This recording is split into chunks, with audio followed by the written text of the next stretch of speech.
They say innovation is the new normal in education.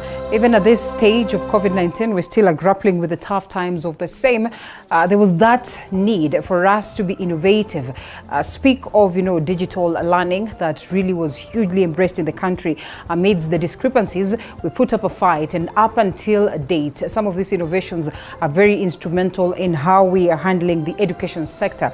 And so it is at this point that we get to shift gears and have this very, very important conversation that is instrumental for us to be successful on the question of the education sector. Adjustments as to the competency-based curriculum being incorporated, and shipping out the 844 system. We ask ourselves, as we instill this aspect of innovation to our very own students, will this be the ultimate goal of getting them that are fully baked for the job market? Definitely. We open the lines for you to be part and parcel of this conversation as we get to hear your, views on the very, very same matters that are instrumental to this and making the education sector better. George Kimani, who's also part and parcel of the Destiny College right here in Nairobi, joins us for this very, very crucial conversation to give us, an enlightening factor as to how best then we get it right. George, thank you so much for creating time to be with us. Thank you so much, Madam Rida, even for hosting me. It's a pleasure. I'm very, always. very grateful.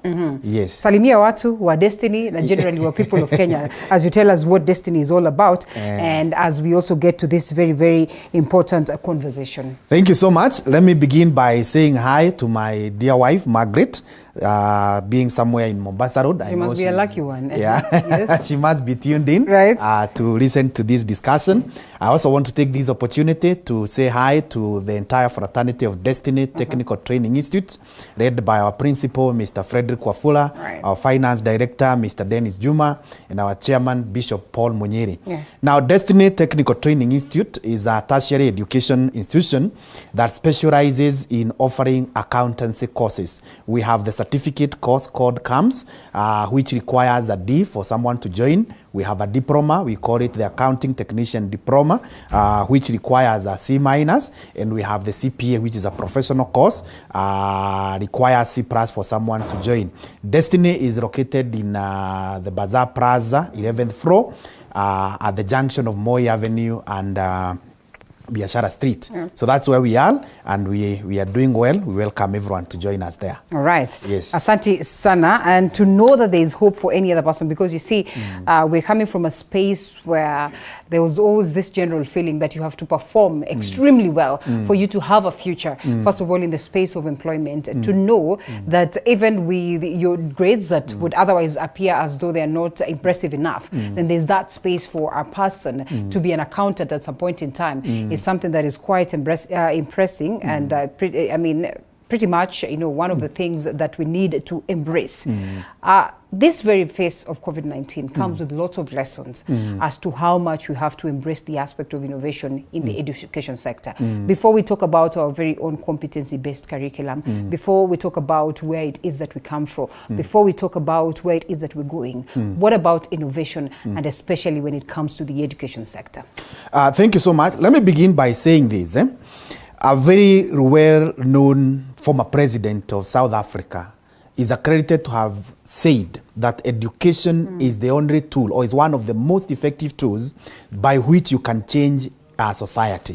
So education is a major component in changing society. Yes. And society is where human beings live. And for any society to strive and to thrive, they must have a way of incorporating education. Because education is a medium through which society finds solutions to the various challenges that come to the society. Now, looking at society, we have challenges that keep on evolving.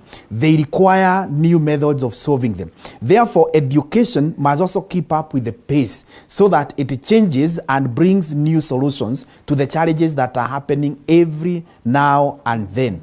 Of specific clarity is the COVID-19. COVID-19 has come. How do we solve this COVID-19? How does the society move on forward, then that will require innovation. And when we talk about innovation, allow me to say innovation is first of all preceded by something we call creativity. Yeah. Now, creativity is about thinking of new ideas. And after you think of new ideas, you now go to the second step, which we call innovation. And innovation is where now you implement those new ideas. So that the implementation of those new ideas will create new results that are going to solve the problems of society in a new and a better way. Yeah. All right, amazing. And just looking at the space that we come from and the space that we are at, it does not matter what triggered, you know, the aspects of innovation that we have witnessed today in the education sector. Do you suppose we are on the right trajectory? Because you see, it's one thing to have noble figures and noble leaders mention of how important innovation is. It is another for a country, for an education system to adapt these aspects of innovation and not just adapt them, but, you know, adapt them to a point of success. Today, we're talking about the Hustler Fund. I'd want to assume that that would highly be, you know, in relation to, you know, the creative ideas that you speak of, the innovation aspects that we see our youngsters come, you know, bring into the fore. And therefore, then we come in as government, or the government comes in then to fund the same. Do you suppose that we have taken the right trajectory, looking from where we come from to where it is that we are? I think we have taken the right trajectory. It's only that when you want to implement innovation, it is a three-phase process. First of all, as we have said, there is the generation of the idea. Number two, there is the implementation. And number three, there is the realization of the results.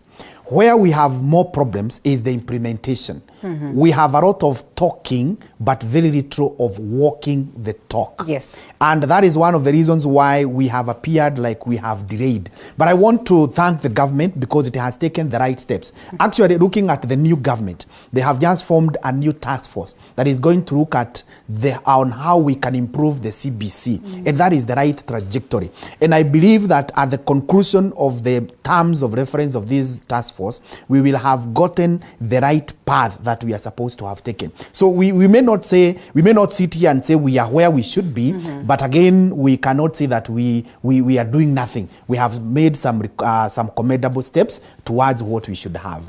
Yeah. All right, just how instrumental is the aspect of innovation in improving the education of our students? It is very, very instrumental because, as I began by saying, education is meant to solve the challenges that are there in society. So we must be able to come up with new ways in which we can be able to solve those problems. And when we talk of these new ways, we are looking at the product that the education system is offering. The courses that we are offering, are they relevant to the challenges of the current day? Okay. Then we must also look at the teaching methodologies. How are the teachers in the classroom teaching the students? Are they doing it in a way that is ensuring that there is easier learning, there is faster learning, there is cost-effective learning? We must also be innovative in a way that incorporates partnerships, so that as we bring new ways of doing things in education, we are also bringing new partners into the sector, so that the people that we produce, they can be absorbed into the society and solve the problems. But for them now to be absorbed into the society, we must appreciate the challenges that the society is facing, look at new ways of solving those ones, and those new ways will influence the programs that we are teaching, how we are teaching them, the environment in which we are teaching it, so that the end product will finally go back to society and solve the problems of the society. How then do we strengthen this educational systems and you know, the aspect of innovation, like you rightfully put it? And I know in a way you have answered that, but perhaps to just expound it further, because as it stands right now, we are having, you know, it should be a 14-member team that has been tasked to look at the question of CBC and just how possible it is for it to be a success for the people, how then the masses are accepting and receiving it, of what importance then it would be, you know, for the greater benefit of the society. And we ask ourselves, in this tour that they're making, in this, you know, public participation projects that they are setting up, what should be advised to them as the strengthening factors to the competency-based curriculum, if not the entire, you know, like the education sector itself, for purposes of, you know, incorporating innovation or innovational skills that again will translate to solving the there are various ways we can use to ensure that we strengthen innovation to ensure that we are able to come up with new ways of solving things. One of them is to encourage the culture of innovation among the education stakeholders. Yeah.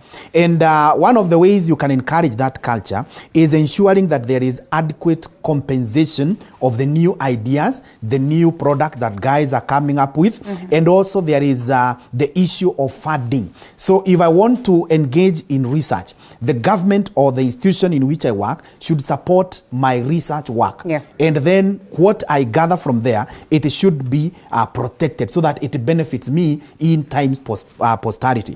The other thing that we require to strengthen innovation is to appreciate that education is a very complex system and it does not work in isolation. First of all, in the entire education sector, there are various levels. We have the basic education, we have the tertiary, and we have the university. And then after or rather beyond the education sector, now we have the society. And all these, they are interdependent, they are interrelated. So the guys who are participating in the innovation should ensure that there is collaboration between the various levels of education and also the various systems in society. So if there is that collaboration, we can enhance innovation. The third thing that I think can help us strengthen innovation is by having people who are ready to accept change. Because one of the major problems we have with innovation is that innovation has a tendency of disrupting the comfort zones of the people who are currently in the education sector. And none of us wants to be disrupted. We would want to maintain the status quo. So you find when an innovation is proposed, those whose comfort zones are disrupted, they would want to start on the way. But it's the high time, Madam Leader, we sensitized all the stakeholders to appreciate that there will be change. And when they accept that change, then they will support the innovations that are coming in. And point number 4 is that we must also create a very conducive environment of innovation. If we have new ideas and those new ideas do not get to a fertile ground, then we will never live to see the results of those new ideas. So there is a lot that can be done to ensure that we strengthen the issue of innovation. And maybe before I end up on that point number 5, I would say it is very, very important we also incorporate all the stakeholders. Let's do a very good research that will incorporate the parents, that will incorporate the society in general, that will incorporate the runners. Actually, in most of these innovations, you find that the runner is left behind. But there cannot be any education without the runner being involved. So let's incorporate these people, let's involve them, and when innovation comes, it will be well received by everyone, and it will see the light of the day. Yes. I like that, and definitely the stakeholders, especially at the level of education, very, very important. There are some instances where innovation then is triggered by the occurrences of life. Like we started by saying, the COVID-19 situation triggered lots of innovation, not just in the country, but across the global fraternity. It is one thing to see these innovations that come out to solve that situation. And that then should take us to a moment where we are alive of the fact that this is likely to happen. Another unprecedented time then would occur. Do you suppose we have done so much to, first of all, incubate some of these innovations that, came to us as a result of COVID-19? I know we still are in that phase, but some we picked very fast and dropped. Some we picked very fast but have not really worked towards making them pretty much of a success. What needs to be done so that even during the unprecedented times, the innovation aspects that we pick then are helpful for us at that very time and in future? One of the issues that we normally encounter when it comes to innovation is that when a new idea is generated as a result of a challenge that has come up, like what you have said about COVID-19. Yes. In the implementation, we normally encounter challenges. And these challenges, when they appear like they are subsidizing, people drop off the new ideas. And they tend to resort back to the old way of doing things. But it's the high time that we got to sustain the new ways that we had run during challenges. Like when COVID-19 came, one of the major breakthroughs that we witnessed in the education sector is the online learning process. We could do studies online. Yes. People now can study in remote areas. But after COVID-19 has been said to have gone down, we are now seeing people going back to the normal ways of teaching and learning.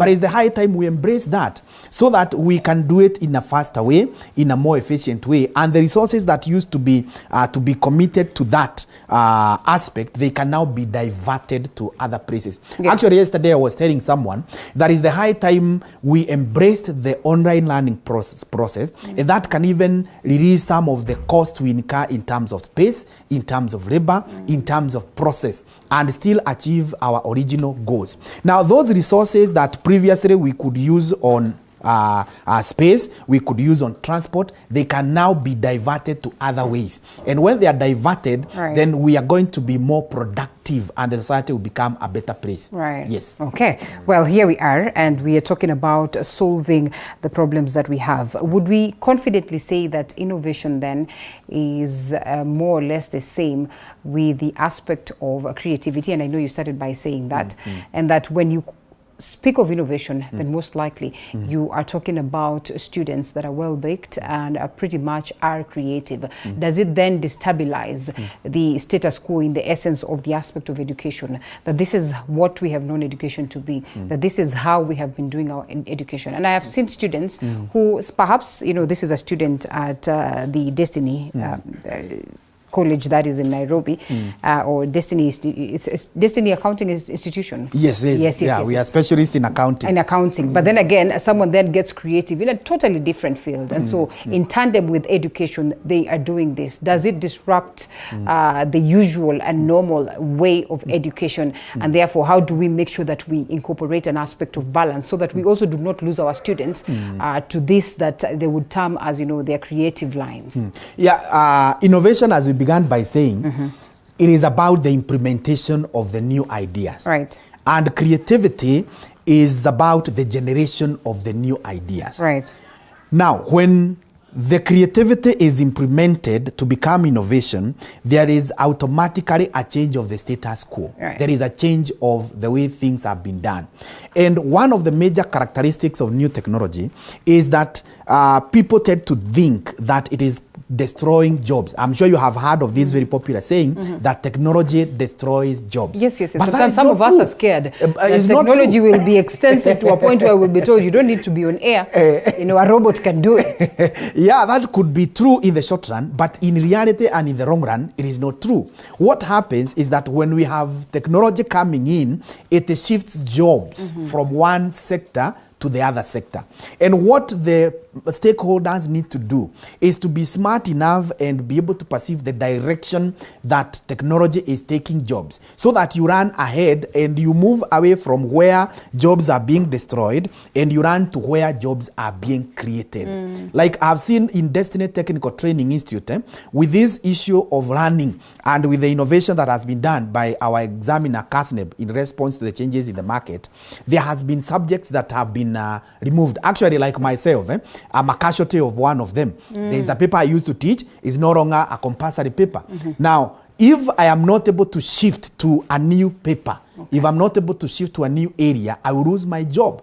But technology has not destroyed that job totally. It has created another one. So what is important is that people must be able to know where are jobs being created, what are the new things that innovation is bringing, and we move towards that. And if we do that, the people who are currently in the system, they will stop opposing the innovation. Because one of the major problems we have when it comes to innovation is the current guys who think that they are going to lose their jobs, they start opposing the new innovations. Actually, if you look at even the issues of CBC, one of the major problems that we encountered was from business interests. Yes. There are guys who are well established, for example, in the publication of books. Now here you are, you're bringing a new system. What do I do with my system of books that I had published? What do I do with the facilities that I had established? What do I do with the classrooms that I had built? Right now they are saying that the junior secondary will go to the secondary schools.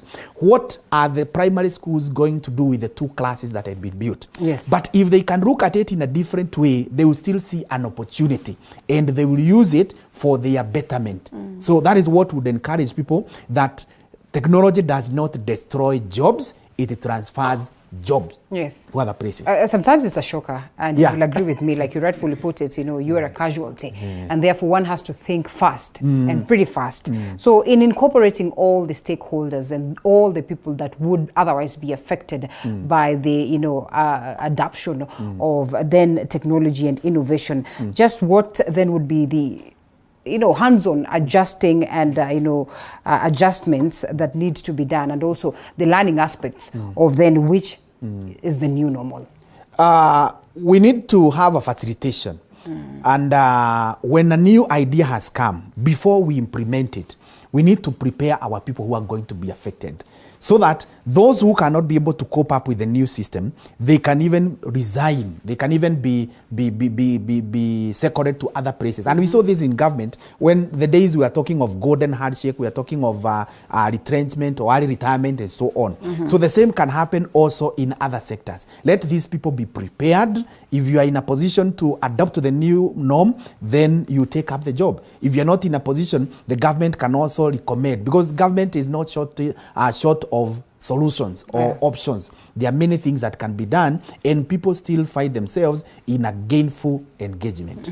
Yes. E-learning, edutech, we have talked about online, classes, and which is now highly being embraced. But I can tell you for free, even for those of us who have had the privilege of getting to test this, you almost feel like you're out of touch. It takes a while for these adjustments to really be, helpful perhaps to even the students.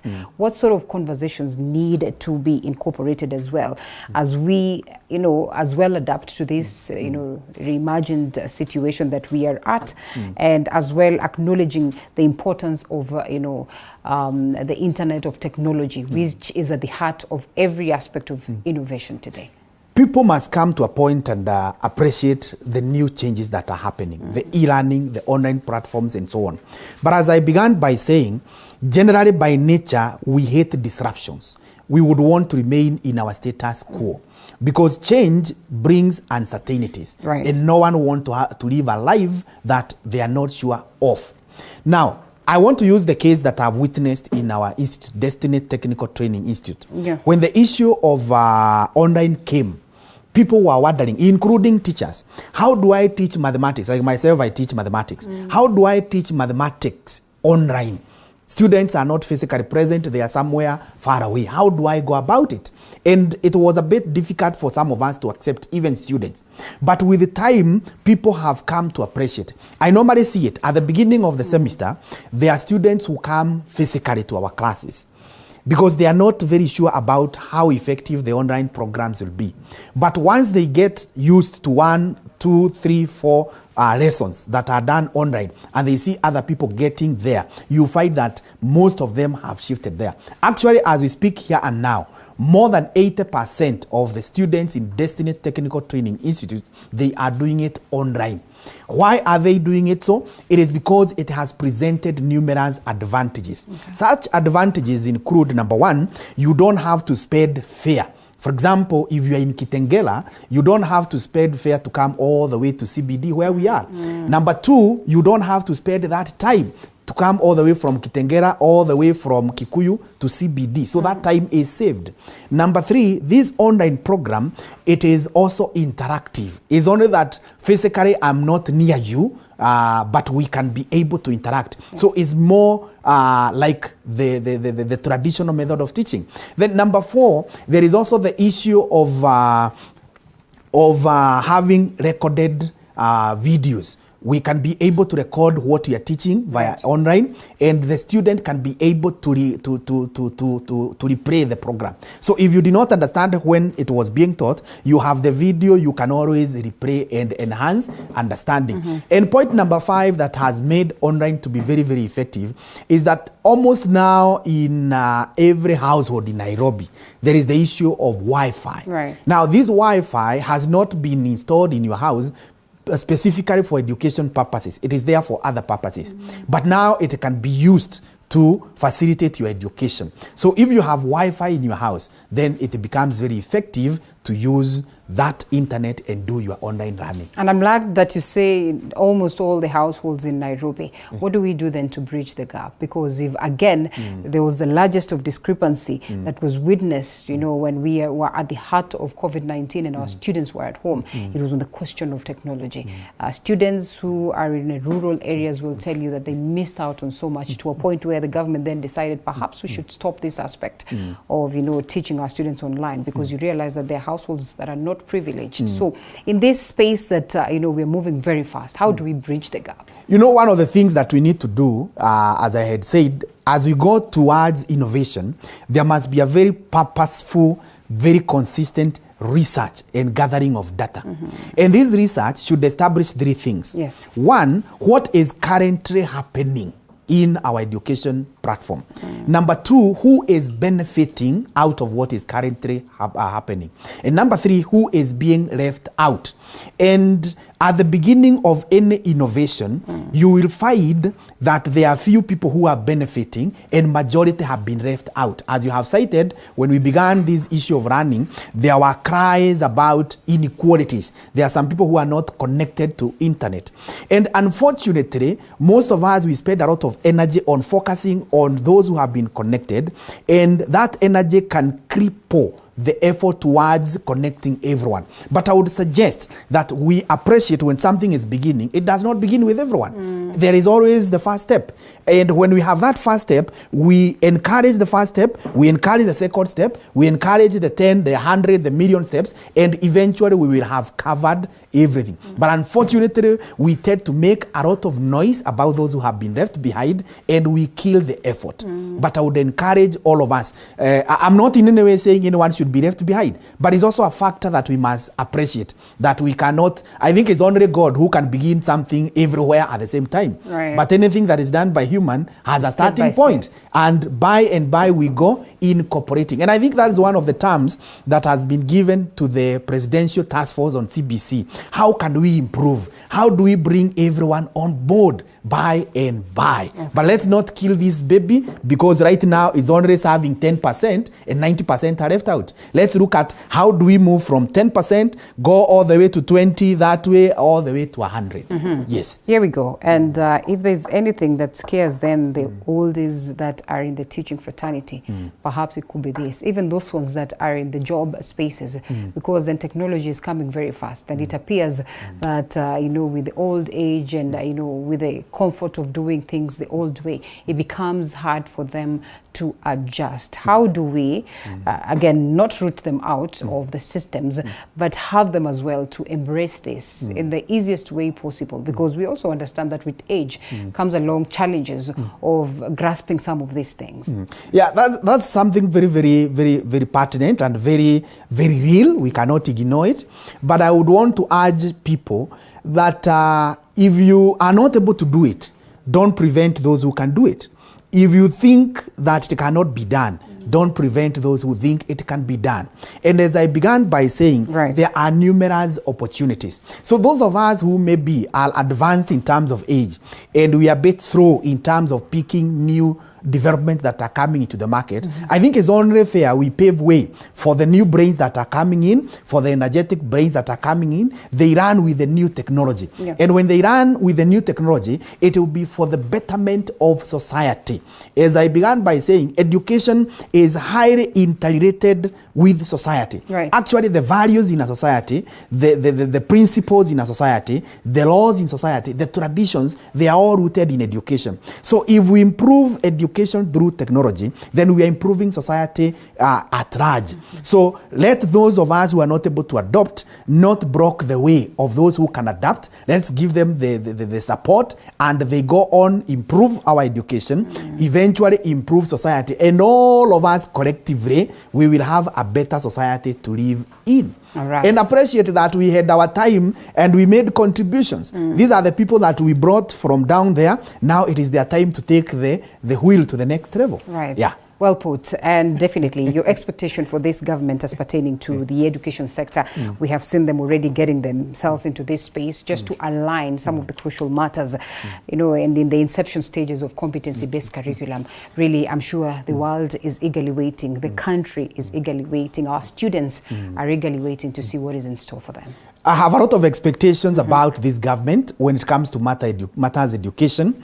And without any fear of contradiction, I can say that our current president, His Excellency William Ruto, is a product of education. Is a person who has come from down there to up there. And that transformation is courtesy of education, which is witnessed by many people. And I believe that he highly values education. In any case, he's also an academician. He's gone all the way to PhD. So he's a guy who can be able to facilitate our education in a way that we will achieve the goals of education when we are still using the available resources. Actually, one of the major complaints that has been leveled against CBC is that CBC is not using the locally available resources. And thereby having the risk of leaving so many people out. But I think with the current government, they are up to check how do we still achieve the initial goals of CBC by using the locally available resources. And that is the ultimate goal of any education, because no one should be left out.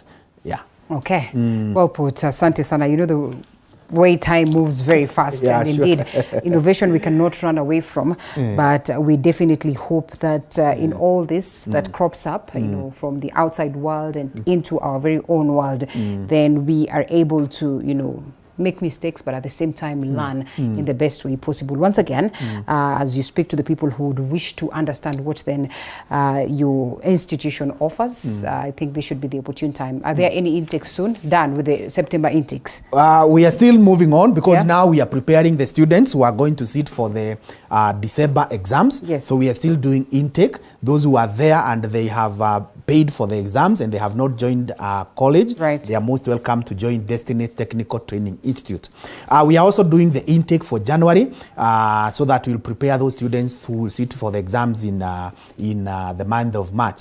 Now, Destiny is very, very much affordable. Our school fees is around 20,000 per term. That is something that is user-friendly. You can pay in installments, and even when you are not able to pay as per the installments, you can still talk to us and we can adapt your financial payment plan.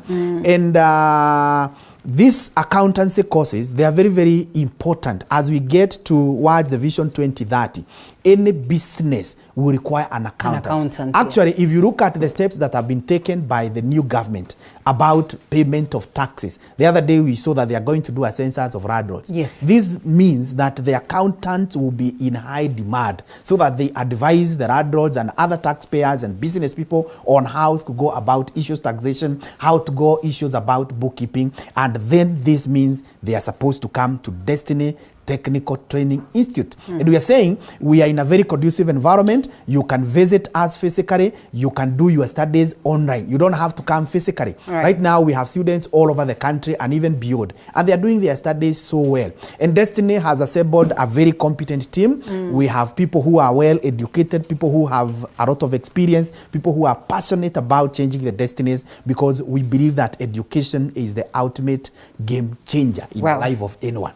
So everyone is welcome to Destiny. You can get us there at the Bazaar Plaza, 11th floor. You can also get us through this phone number, 0720 322 961. 0720 322 961. Thank you so much, George Kimani, for speaking to us. And we always say that, you know, most of the times once you're done with school, you're starting to ask around which course is marketable. You know, and this one is one course that you will do and also get an opportunity in every institution in the country. There's always a finance sector or a finance department in all these institutions that we have around, as well as job spaces that we have around. And so thank you so much. I hope that you can take up the challenge, but above everything, let us all try and strive to be innovative.